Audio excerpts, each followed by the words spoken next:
Thank you for coming. I brought a couple things for you today. The first one is this. I don't know if you've ever seen one before. It's called a record album. And for me, it's a symbol of what it means when an industry is perfect. In 1973, the record business was perfect. If I had a record and I liked it a lot and I loaned it to you, I didn't have it anymore, so I'd have to buy another one.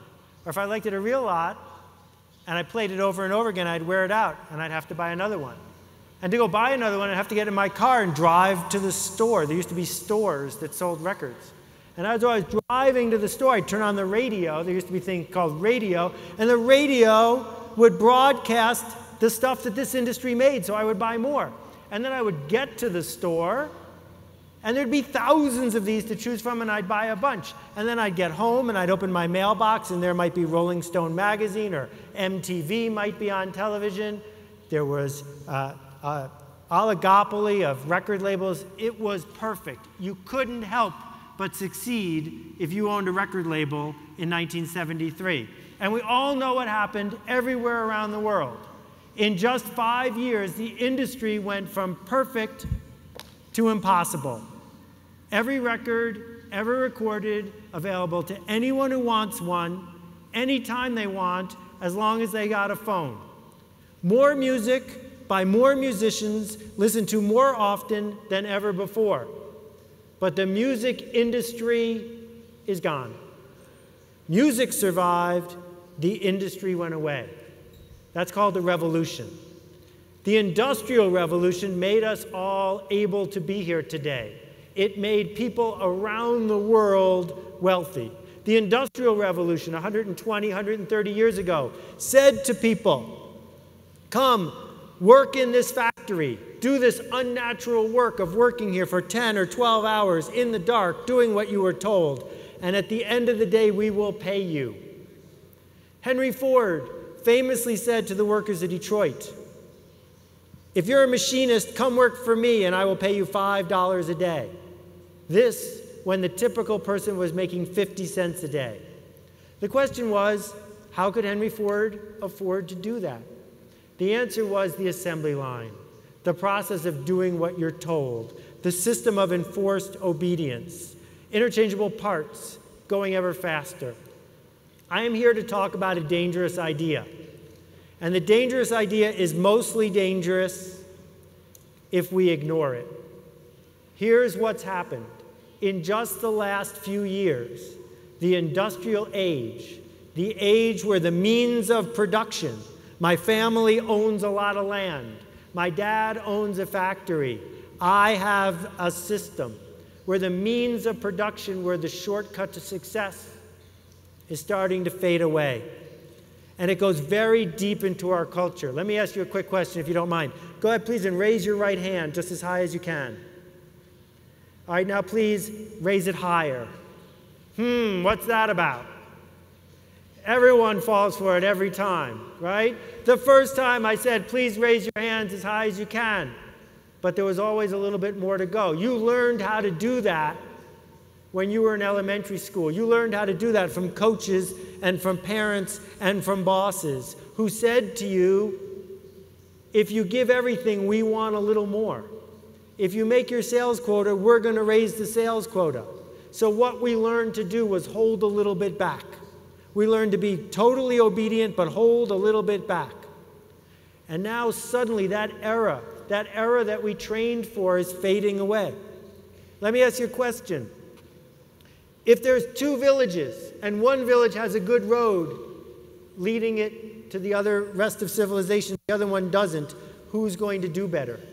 If there are two cities and one city has a great telecommunications system enabling everyone there to talk and the other one doesn't, who is going to be more productive? The industrial age is ending because now we can make just about anything we want, just about any time we want to. But the connection age, the age when we are connected to other people, and that is the value we create, is just beginning. So if you insist on pushing the world to be like it was, on pushing the world to be the way it was when you first succeeded, you will fail just as surely as the people in the record business failed.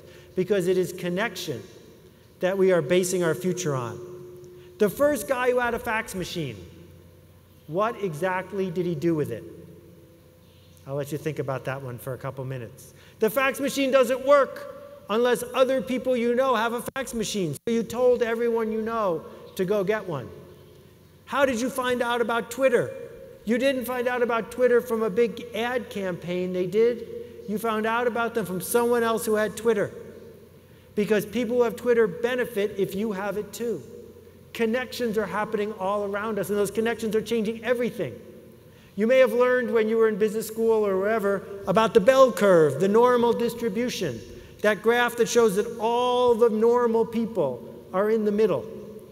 And so what they push you to do at work, what they push you to do at school, what they push you to do at the charity you work with, is to appeal to the masses, to the people in the middle, because that's where everyone is. Well, if you're going to be a mass marketer, if you're going to advertise to everybody, you better have something everyone wants to buy. But here's the thing. Thanks to the internet and other factors, the curve is melting.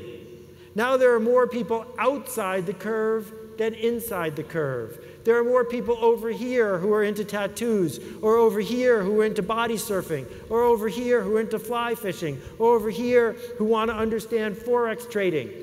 And the middle is hollowing out. The normal people will not listen to you anymore. And they certainly will not choose to connect to you, because normal people have chosen to be boring. It's the people around the edges, the weird people, the people with a problem who they need to solve. You, the ones who are weird enough to come here to spend time talking about dangerous ideas. The masses aren't here, the weird people are here. So as you seek, yay! It's good to see all of these weird people. So as you seek to grow, the question is, are you going to connect with masses who don't want to hear from you, or are you going to connect with the few who are seeking the interesting? But you can't connect to them if you're boring.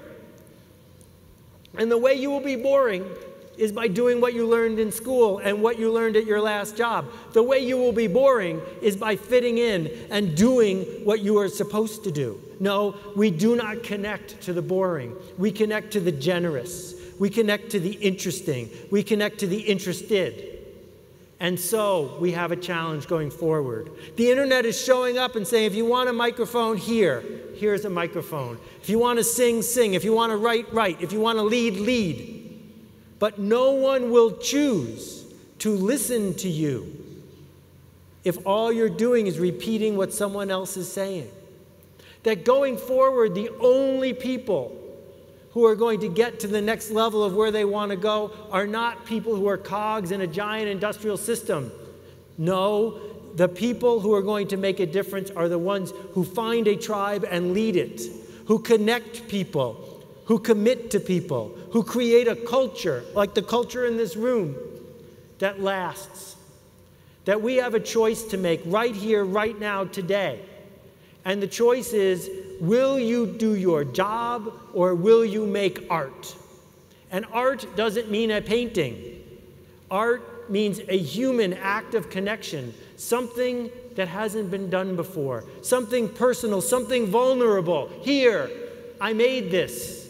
Oh, you don't like it? Well, it wasn't for you. Here, I made this. Some weird person will want it. And then when we do this art, we start to change things. Marcel Duchamp, the famous artist of the early 1900s, in 1917 put a urinal into an art exhibit. It nearly caused a riot. It was a magnificent effort on his part. The second guy to install a urinal was a plumber. And that's the fork in the road. We've given you the means of production. If you own a laptop, you have exactly the same technology that I have, the same technology that Jimmy Wales, who started Wikipedia, has, the same technology of the people you read about in the business magazines. We all have the same means of production. We all have the same connection to the internet. And so there's a fork in the road. And this is where the dangerous idea comes in. Because the easiest thing to do is to give in to the lizard brain, to listen to the voice in the back of your head that says, you better keep your head down, to give in to the resistance and say, no, it's not my turn, I'm not good enough, I don't have the talent, I need to get picked. The only person who will pick you is you. This is the moment to pick yourself, to stand up and say, I'm going this way, follow me. To do it with a posture of generosity. There's an expression where I'm from, when people are stalling, they say, you know, I really need to get all my ducks in a row. I'm going to do this soon, but I need to get my ducks in a row. The thing is, here's your duck. What are you going to do with your duck? Because you've got them. They're in a row. They're ready to go. One thing I am sure of, and one question I will leave you with. I am sure that everyone in this room, in some way, has succeeded and is going to succeed. That's not the question. The question I'd like you to ask yourself is this: will you matter? I hope you will. Thanks for your attention.